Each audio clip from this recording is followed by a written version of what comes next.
आणि आता बातम्या पाहूयात सविस्तर। सुरुवातीला नाशिकमधल्या कॉर्पोरेट जिहाद प्रकरणातील आरोपी निदा खानकडून अटकपूर्व जामिनासाठी अर्ज करण्यात आलाय। थोड्याच वेळात कोर्टाचा निकाल येणार आहे। निदा खान गरोदर असल्याचा रिपोर्ट कोर्टात सादर करण्यात आलाय। तर निदा फरार नाही, तिला फरार म्हणणं योग्य ठरणार नाही असं निदाच्या वकिलांनी म्हटलंय।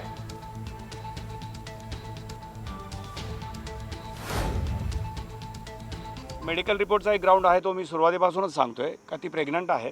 प्रेग्नन्सीचा एक ग्राउंड मी घेतलंच आहे। त्या व्यतिरिक्त इतर ग्राउंडही असतात, तेही मांडलेले आहेत। आता माननीय न्यायालय काय निर्णय देईल त्याच्यावर आपण विचार करूया। याच्यामध्ये दुपारी आता सरकार पक्षाने एक मुदतीचा अर्ज दिलेला आहे, परंतु आजचा जो सुनवाईचा मुद्दा होता तो फक्त अंतरिम सुनवाईचा होता। बघा, मेडिकल रिपोर्ट माझ्याकडे प्रेग्नन्सीबद्दलचा आलेला आहे, त्यामुळे तो फरार असताना काढलाय का किंवा काय याच्यावर मी नाही सांगू शकणार। मी पुन्हा एकदा सांगेल की तिला फरार म्हणणं योग्य होणार नाही।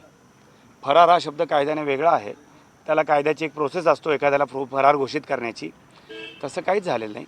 तिला अटक झाली नाही असं म्हणू शकतो आपण।